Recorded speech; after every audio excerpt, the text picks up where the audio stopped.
এসো পৌষ যেও না, জনম জনম ছেড়ো না, যদি বা ছাড়িবে তুমি পরাণে মরিব আমি। লোকের পৌষ 12 মাস, আমার পৌষও 12 মাস।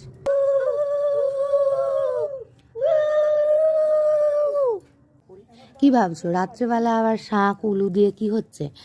আমাদের গ্রাম বাংলাতে অনেকেই জেনে থাকবে, আমার বাড়ি বাঁকুড়া জেলায়।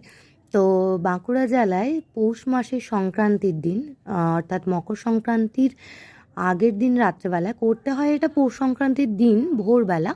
কিন্তু যেহেতু এখন মামামুনির এখন আর ভোরবেলা পারে না, তাই মকর সংক্রান্তির আগের দিন রাত্রেবেলা খাওয়া দাওয়ার পর পরিষ্কার জামা কাপড় পরে এই চালের গুঁড়ো দিয়ে মা লক্ষ্মীর পা এঁকে তাতে সিঁদুর দিয়ে ফুল দিয়ে তাতে মিষ্টি জল দিয়ে মা লক্ষ্মীর পুজো করা হয়, পৌষ লক্ষ্মী বলে।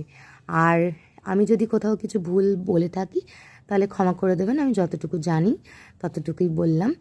আর মামনিকে এটা ছোটোবেলার থেকেই করতে দেখেছি, তাই ভাবলাম আজকে তোমাদের সঙ্গে শেয়ার করি।